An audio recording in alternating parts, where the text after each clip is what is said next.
Hi, welcome to the F1 Time Portal, a Formula One history podcast started by two Formula One tragics. I'm your host, Rosa. That's new, tragics. So I'm your other host, Luigi, and today we're taking you back to the 1957 season. Let's go. Okay, so here we are at 1957, Louis. Yeah. It's a bit of a different one. This one sees a real shift of the balance of power in Formula One racing. Been a lot of shifts so far this decade. This one's going to be interesting. So over the last four seasons of the World Championships, we've seen the Italian teams win 28 of the 32 races, excluding the four we don't talk about every year.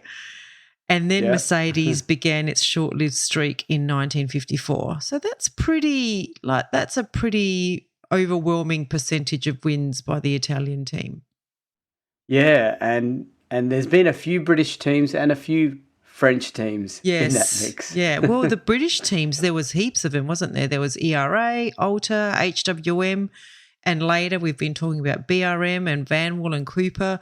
So although they've been there from the start, they haven't had any success. And really it wasn't until 1955 when Brooks won the non-championship race at Syracuse for Connaught, beating out a strong Maserati outfit, that they really started to do something on the track. Yeah, and it's interesting because even Enzo Ferrari called these British teams, now you might pronounce this better than me, Rosa, the Garagistas? Yes, Garagistas, that's right. Yeah, and they were considered small outfits that couldn't compare to his huge operation, but they were about to become a massive thorn in his side. They were about to make big technological advancements that meant fast cars and a challenge to the Italian giant. Now, when I heard Garagistas as a word, I wanted to understand, this is an interesting word, where did this come from? And it originally came from the Bordeaux region of France, and it especially means those that do not adhere to the traditions of winemaking. So it's basically garage wine. Okay. So I found that very interesting. That is interesting. That's why he was calling them crap wine. Like backyarders, essentially. Yeah, yeah. Well, we do know that he's very, very conventional and very kind of, Enzo's very traditional. So, yes, it doesn't surprise me. Yeah. So, as you know, we're not mechanical geeks here. We don't try to be. But we do need to note that up until now, all the cars competing in the World Championship were front-engine cars, except for the Bugatti, which didn't finish their one and only race. But this year we see the Cooper T43 of 1967 make its debut. So although made for F1 for F2, a version for F1 of the Coventry Climax engine, the first customer engine, Luigi, debuted in Monaco, and it raised a few eyebrows. The foundations were laid. Yeah, there's a dual thing. It's not just the matter that putting the engines at the back of the car provided better balance, but it enabled better suspension, less understeer, which means better handling and tyre wear. And this pretty much all adds up to faster. And also being a customer engine is a big deal. Yes. And for those listening in 2024, think of McLaren used Mercedes. Yes. There's a customer of the Mercedes engine. Because developing your own engine is in itself a monster feat. Yes. Over and beyond just what a team does. So, yeah, it's a big deal. Yep. So the Vanwall team made a lot of improvements to their car, and they ended up being really the movers and shakers of this year and putting British Grand Prix racing in the limelight. Yeah, for a second there, I was thinking you meant British green limelight because these teams ran by national colours. Yeah, they did. And a lot of the pictures are in black and white, so we really missed that flavour. Yes. But yeah, it would have been funny if the car was lime green. I think you're right. Like Aston Martin. Yes, that's right. Yeah. I think you're right. I think that might be one of the rule changes actually that comes in, that the countries make it a requirement for them to run under their country colours, but we'll get to that later. So BRM also improved their road holding and developed their engine, but unreliability kept them out of the big time this season. Yeah, and BRM's interesting because those of us that sort of know the history of Formula One know BRM do enjoy some success in the future. Not a huge amount, but a decent amount.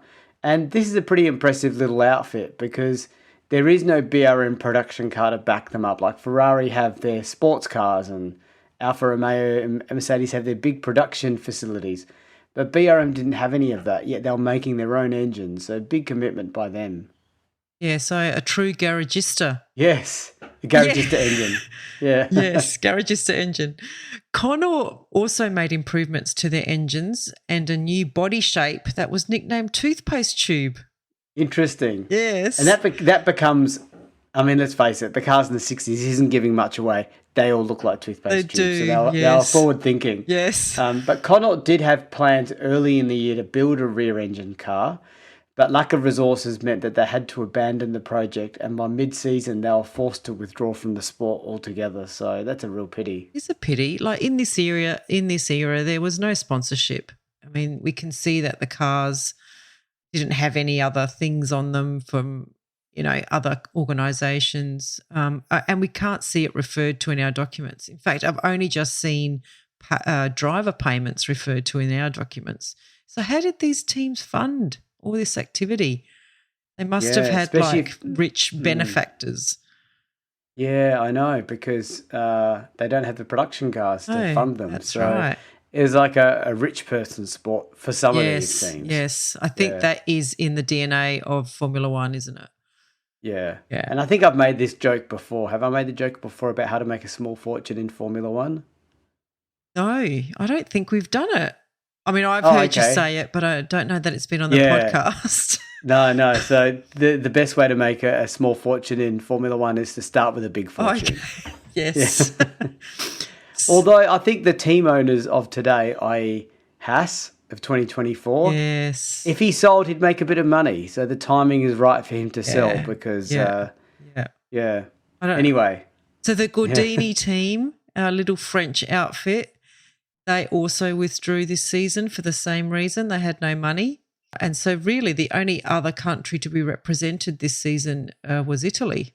Oh, that's sad to not have any French team because it's good to see them get a podium every 4 or 5 races, which is what they sort of tended to get. Yeah. And it's funny to think of what we think of as French teams today because right now we have the Alpine team, which is owned by the Renault organisation. But even they themselves have been in and out of F1 so many times, changing their names, changing their branding, no real consistency. No. So Ferrari is a good example of showing how that consistency works in your favour. Yes. Okay, so even though Fangio won his 4th World Championship title with Ferrari last season, he was supremely unhappy there. Like it's on record in many places that he had his worst year there. He was constantly suspicious about the standard of preparation his car received. He just wanted to leave as soon as the season was over and he went back to Maserati. Although I haven't read too much about this like maybe you have, Rosa, it's just my personal opinion that it's just the way Ferrari does things. And to be honest, I think Enzo Ferrari is a larger-than-life character. And Fangio was clearly a larger-than-life character himself also. So I think you can only have one of those per team. And I think that may be part of this. Yeah. This place isn't big enough for the both of us. Yeah. So since Maserati signed Fangio, Moss was also on the move because obviously Fangio was going to be number 1. And he wanted to join a competitive British team this year, something he tried to do last year, but he was forced to sign with Maserati because that's who he thought was going to give him the best chance of a championship at the time. So he ended up being very impressed with the Van Wall team and he joined them in the hope of being able to win the championship and beat Fangio. And as I said, I've only just started reading about driver payments. So he was at this time being paid £1,000 per Grand Prix. So that's equivalent to about £20,000 in today's dollars. It's not bad. Not bad, yeah. Yeah, it's not what the drivers earn now, but Well, no, he's got no sponsorship deal. no. No. Yeah, £20,000 is probably a 5-minute appearance fee for a driver. That's right, exactly. or being seen drinking a Red Bull or a Monster drink. Yeah, and authorising the picture to be used. That's right, exactly. Yeah. So in terms of some other drivers, Hawthorne's gone back and joined his good friend at Ferrari. I've lost track. How many times has Hawthorne left and rejoined Ferrari? Yeah. It seems to be but good thing, you know, obviously he's got a good relationship with the guy. He does, yeah. After what was pretty well known, and we talked about it a lot, the waste of 56 year that he had with BRM where he barely entered any races. So a real waste of talent that year. So hopefully he has a bit of a better year with Ferrari. Hopefully. Wonder if it's a good move. We'll see. So the season was scheduled to hold 7 races, plus the one we don't talk about. The Belgian, Dutch and Spanish races were cancelled due to the Suez crisis, which is continuing to cause havoc, and the Pescara GP in the mountains of a southern Italian village was added as a replacement. I'm really looking forward to this one because, I mean, it just sounds so foreign to me, Pescara. I mean, Imola, natural, Monza, natural, but Pescara, they probably can't believe they had a Grand Prix. Yeah, exactly. You know? That's right. Yeah. Okay, so let's get started on race 1, which is the Argentinian Grand Prix. It was run again, as per usual, really early in the year, January the 13th. It had 100 laps, 14 drivers, and it was a 4x3x4 grid formation. So once again, we see some teams not making the trip to Argentina with Van Wall on starters. So Moss was pleased to be able to accept a one-off drive with his old team Maserati. And grid positions were to be set on the Saturday, the worst weather of the weekend. Nonetheless, Moss set the fastest lap with 1 minute 42.6 seconds. Which was pretty impressive because it was only 0.1 of a second slower than Fangio's pole time the previous year, but that was in the dry and this was in bad weather. So it just showed how much the cars had improved. Fangio, Berra in the Maserati and Castellotti in the Lancia Ferrari rounded out the front row. I'm not sure how long I should call it the Lancia Ferrari because by all accounts it doesn't look like a Lancia anymore. But anyway, that's the way that all the books refer to them as. Race day was hot and the start was untidy due to the starter being hesitant with the flag drop. We're noticing more and more of things like this as we read these races. So a nonsense start by the starter. Yes.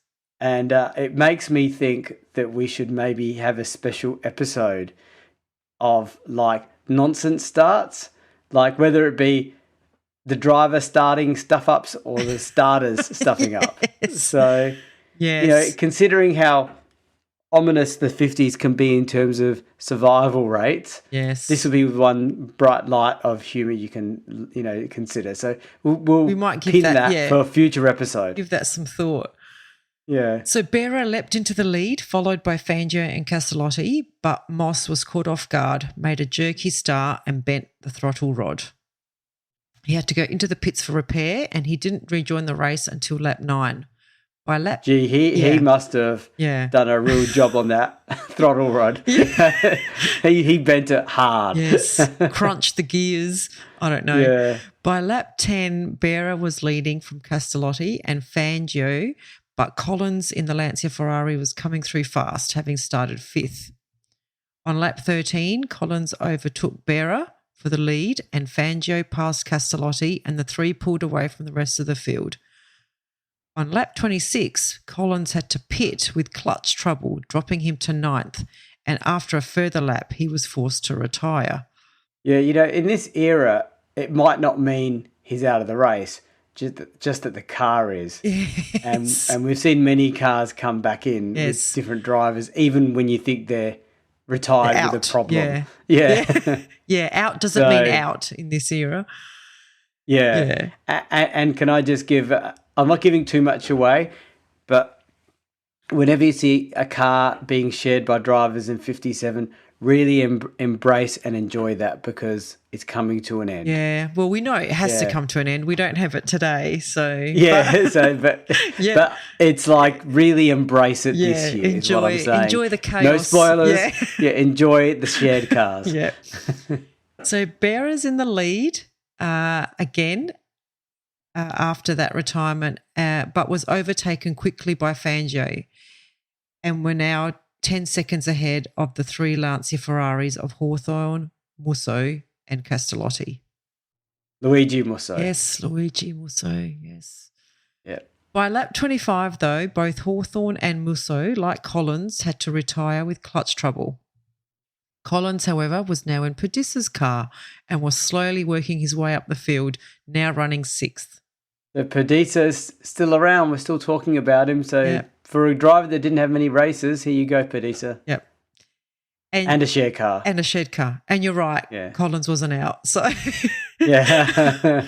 Collins was now running 6th, but the heat was taking its toll and he handed his car over to Von Trips. You know, this is really interesting because he didn't have Perdissa's car too long and he doesn't even give it back to Perdissa. No, it goes to another driver. To another guy. I know. So poor Perdissa... I wonder what's in his driving contract. Like, your primary job is to keep your car driven in a reasonable condition at a reasonable pace to be at the ready for any other driver of our choosing during the races. That's his job. That's his job title. It's to push other cars from behind. Oh, that's not. No, Perdissa. that wasn't. No, that was Piotti. No, that wasn't. That was Piotti. Yeah. Still, Perdissa's got a bit of a crappy contract, is what I'm saying. Yeah. Yes. He doesn't even get his own car back. He only gets his own car back if Von Trips gives it back. Yes. And then even then Collins might feel better. Yeah, that's right. So Gonzalez in the other Lancia Ferrari also handed his car over to Deportago. Wow, so the drivers heard rumours that the share car thing was coming to an end at the end of 57 and they knew they had to maximise their opportunity. Yes. And plus, isn't it interesting that Gonzalez is doing that? Wouldn't he be the team leader? Yeah, it's hard to tell. I'm not sure. Like when you look at the team, he's certainly the most experienced driver in their lineup. Like they've got Collins, Musso, Hawthorn, Castellotti, Von Trips, Perdissa, Deportago and Trintignant. Like they've got heaps of drivers. So like he's probably the only one that's finished the highest in the championship. I think he's finished 2nd. So maybe he could claim the lead driver. But yeah, don't know. I do know that he does retire after this year. So, yeah. Maybe he had the tap on the shoulder. Maybe, yeah, maybe. Yeah. So Castellotti was fighting hard to stay in touch with the Maseratis, but at lap 76, his rear wheel flew off, sending him spinning backwards off the circuit and out of the race. Well, thankfully there's no fatalities and they must have had a good runoff area or the crowd was a good way back. So just glad to hear that. Yes, yes.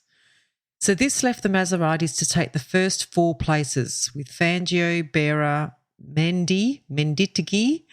Yes, we've called him Mendy, another Argentinian star, and Shell. This was Fangio's 4th Argentinian win in a row, and only he and Bera completed the 100-lap race. Moss made fastest lap trying to catch the leaders, but finished 7 laps behind. So the championship is as per the race results, but we just have to go through it because of the shared driver thing. So Fangio first with 8 points, Bera 2nd with 6, Mendy with 4 points, and Shell with 3. So sadly, we won't be hearing about the young Ferrari star Castellotti anymore. At the age of 26, this was his last Grand Prix because he was actually and unfortunately killed during testing a Ferrari at the Modena Aerodrome in March. Is that basically Modena? Yes, I think the so. Ferrari track? Yeah. So just some interesting background to it, and this next quote is from Wikipedia. So we know Wikipedia is not exactly the most reliable source, but this seemed pretty robust. Castellotti was told by Enzo Ferrari in person to test there and to set a fast time in order to beat an unofficial lap record that had just been set by Jean Bera in the Maserati. So he hit a curb at a chicane and was apparently thrown out of the car. Now, what I'm about to say might sound gratuitous, but it's to emphasize the danger and the risk these guys were taking. When he hit that chicane, his body was apparently hurled 100 yards or 91 meters. Now, that just shows you the danger of these cars. We're not talking anything like the safety standards of today. So that's how aggressive it was as a moment. So that's pretty sad, unfortunately. And another one, Ferrari driver Spaniard Alfonso de Portago, who we were just talking about, I think, was unfortunately killed in May because there's such a big gap between the Argentinian Grand Prix and the next race, which is in May. That's why we're covering off like 5 months of things. Alfonso de Portago was killed in May while contesting the Mille Miglia. Yeah, the 1,000-mile race. Yeah. Yeah. In Italy for Ferrari. That's sad. He was the one. Yeah. He's the Spanish guy that was related to the Spanish king as well. So. Oh, was he? Yeah. Oh, okay. That's very sad. I guess 2 young stars. Sad. Yeah, and the other thing I was going to mention about Castellotti was that it was typical of Ferrari, Enzo Ferrari. You've always got to remember to say his first name because to make it clear we're not talking about the team. No. The mere fact that Enzo told him to beat that unofficial time, there was real pride. Like he didn't want Barrett with the Maserati to have the lap record. And he pushed his own drivers hard to get it back. So very competitive guy.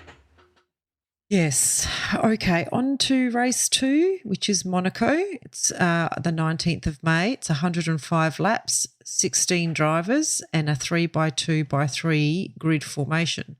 So once again, they've had the prize for the fastest lap during the first practice session out there, and Moss was back in his Vanwall for Monaco, and he won the prize. Wow. Yeah. Yeah, he beat Fangio by 0.1 of a second with a lap time of 1 minute 44.4 seconds. And I mean, that's an amazing start to the season by Vanwall, making their first proper appearance. And this was a car designed by the legendary Colin Chapman, which we've talked about briefly and we'll keep talking about because he's someone to remember. So the second practice / qualifying session on Friday saw Fangio take pole as the track got faster with 1 minute 42.7 seconds, with Collins and Moss taking up the other front row positions. Hawthorn also out in a good showing for the Lancia Ferraris, qualifying 4th. Yeah, and worth noting is that Brabham was driving the new Cooper Climax, but had crashed earlier in the session, damaging the front suspension beyond immediate repair.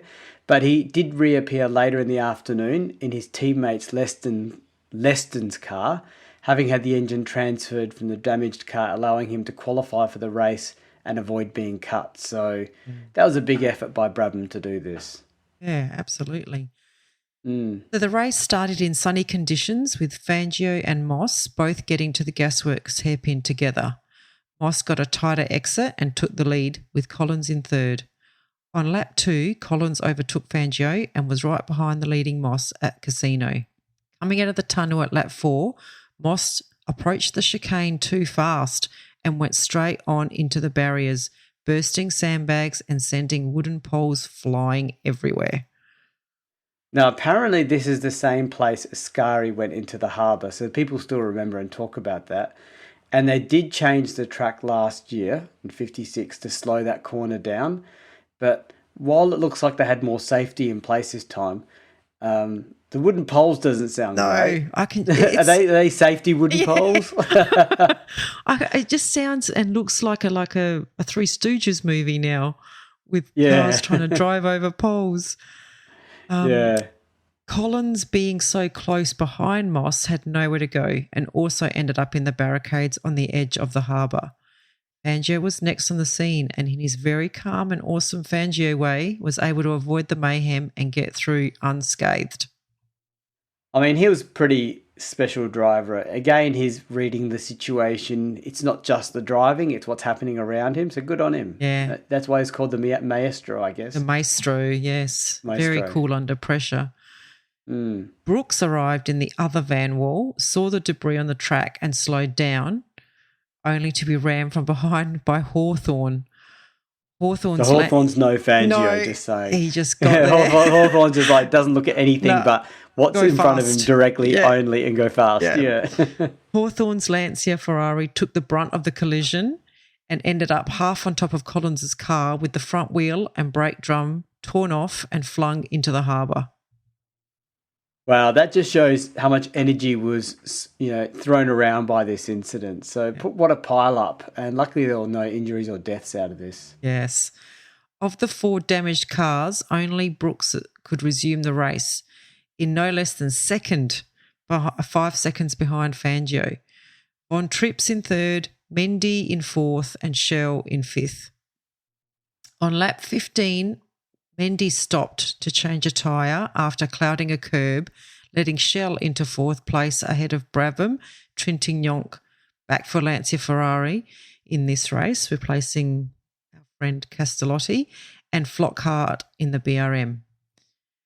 Lap 23 saw both Schell and Trintignant forced out with a collapsed front suspension for Schell and a misfiring engine for Trintignant. The race developed into a procession, with Fangio and Brooks 5 seconds apart, overtaking the tail-enders by lap 30. Wow, and gradually they lapped the entire field. Wow, that's big. We're at Monaco too. Yeah. By halfway, Fangio had increased his lead over Brooks to 17 seconds, and Mendy was now in 3rd after Von Trips and Hawthorne switched cars twice due to a cramped cockpit, losing heaps of time. I struggle to understand. First of all, switching cars twice. I mean, okay, they know about the rule coming, so they probably don't. I'm joking. When I say that, it's not real. No. They may have known, but probably not. No. But aren't the cars the same shape and size? Aren't the drivers not changing themselves? Do you know what I mean? No, I know. I couldn't really tell what happened, but from what I can tell, Hawthorne jumped into Von Trips' car for some reason. I don't know, something must have been going on with his. But, yeah, it was too cramped. So 3 laps later, he handed it back to Von Trips. Don't know. But, yeah, you're right. They all must be the same size. Anyway, on lap 31, Von Trips was in 3rd again after Mendy spun off, and Brabham was now 4th, and he had to stop for fuel and dropped to 6th. So by lap 70 was 4th again with only 6 cars still racing. And this is a really good drive by Brabham because he's driving a modified F2 Cooper and he's still a relative newbie. So he's trying to make his mark on, what is this, 57. So his big time's coming, but not yet. Yeah. He's showing signs. He is, yes. With 10 laps to go, Von Trips' engine seized on the approach to Casino, sending him sideways into the wall and out of the race. This gave 3rd place to Brabham, but 5 laps from the end, the fuel pump failed and he pushed his car half a mile over the finish line to finish 6th. This is, so we're giving Brabham a bit of attention here because he started in 15th, he finished 6th, but was actually last due to all the retirements. But the mere fact he pushed his car half a mile, that's like 800 metres for metric metric Yes. What's that in yards? I know, 500 yards? Know. Something like that. Idea. Yards and metres are not far off each other based on what he said about Castellotti before. But that's pretty impressive. It must have been downhill. Must have been. And who was steering? Yes. So another easy win for Fangio. Brooks in the van was 2nd, and a lot of unknowns followed.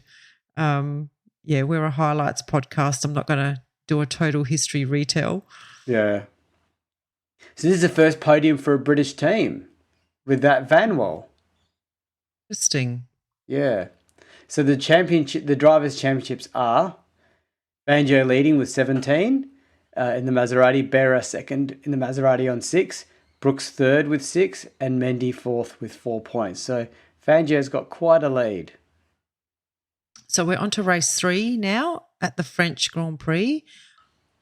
July 7, 77 laps, 15 drivers, and a 3x2x3 grid formation. So this year the race was being run at Rouen, a public road circuit that last was used in 1954 and it had undergone significant alterations. So it offered all the ingredients to make it a first-rate track. It was made a bit longer, had tight hairpins, fast sweeping corners, uphill and downhill sections and long straights. Sounds like a dream racetrack for drivers and spectators, Louis. It does. Just a minor correction, you said 54, but I think you meant 52 when you said when it was last used. Only a minor thing, but save people correcting us. Yes. And if anyone does feel the urge to correct us, there's probably about a million other mistakes we've made that are like that, but are not material. So let's keep that in mind. Right. But one of the things I read was that Fangio, when he arrived at this track and saw it, was basically quoted as saying, "This is for me." Okay.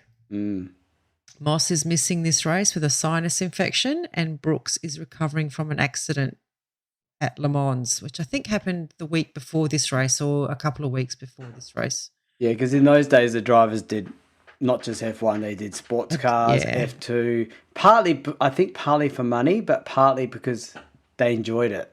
Yeah, I think so. So Lewis Evans represented Van Wall along with Salvadori, who had had enough of BRM and joined Van Wall. So these were both British drivers. BRM recruited Mackay Fraser from the USA to support Flockhart. So possibly supporting role players, but important for this race. We'll see. Yeah, we'll see. Fangio set the fastest lap in qualifying, followed closely by Berra, who had raced his circuit many times before with sports cars, and Musso in third.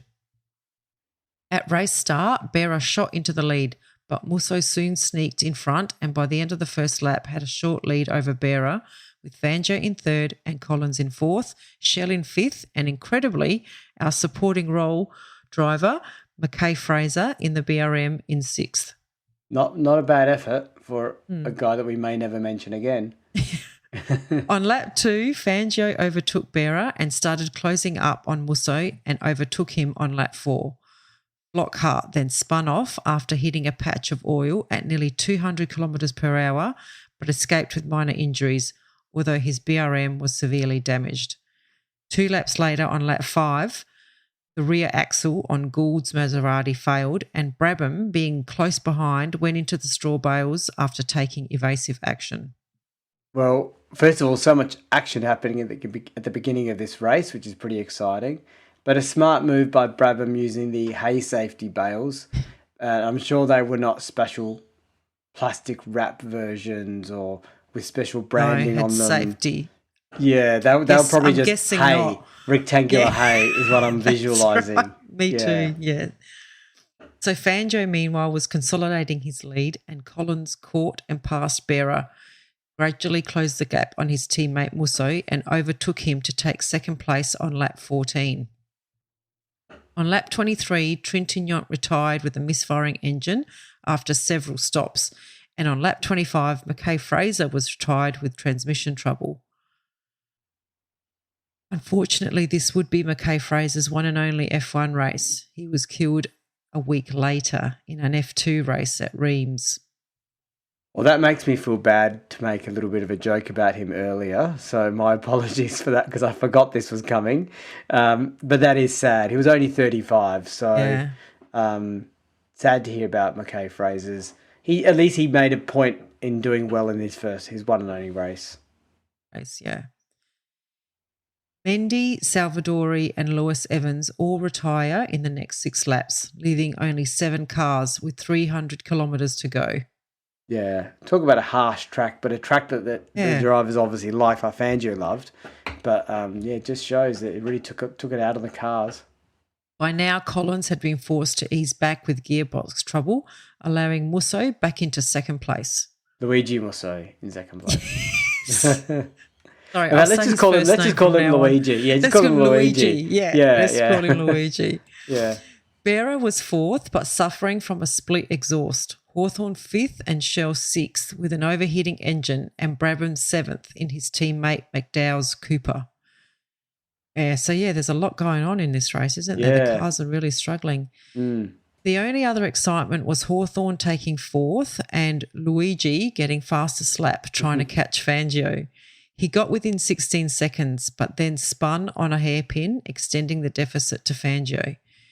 Fangio took the win 50 seconds in front of Luigi and the other two Lancia Ferraris of Collins and Hawthorn. Yeah, I remember this race well. So maybe we should go back to Musso. It's making me think it is me. So Fangio is 46 years old at this stage, or about 46, and he's just dominating. And he was right, this track was ready for him. Yeah. So Berra was forced to stop on lap 70 and coasted in for 5th, just ahead of Shell. So Luigi, what are we up to with the standings? Well, it's pretty much a one-horse race, like the 46-year-old Fangio dominating with 25 points. Luigi Musso in second in the Ferrari with 7. So not even a quarter, 7, 14, 21, 28. Nearly just over a quarter of his points. And Berra third with 6 points. So Fangio's, with 3 races out of 7 done, he's doing pretty good. Yes. Well, we might leave it there actually for this part of 1957, and we'll continue on with this season next week. See you, everyone. Bye. We have a Patreon! Yay, we're a professional podcast now. So it means a lot to us if you are able to support the F1 Time Portal podcast. For a small monthly fee, you not only get ad-free podcast content, you will also receive special episodes that are exclusively uploaded for our Patreon financial supporters. We promise at least 2 additional exclusive episodes each month aligned to the decade we are up to in the show. And you will also be able to make suggestions about any special episodes you may want us to research and present. We can't promise that we can do all of them, but we will consider them. So, if that sounds like an entertainment bargain to you, go and sign up at patreon.com/F1 Time Portal today. If you're enjoying our podcast, please tell your friends and non-F1 friends alike. Yeah, and don't forget to rate us 5 stars or whatever highest is available on the podcast platform that you use. We have a range of social media handles for you to connect with fellow listeners, so look up F1 Time Portal on all the usual platforms. Or visit us at www.f1timeportal.com or email us at f1timeportal@gmail.com. We would like to give credit to our primary reference materials, a series of books called Grand Prix by Mike Lang. We also use many other written and digital references, which are in our show notes. Thank you for your support. Thank you.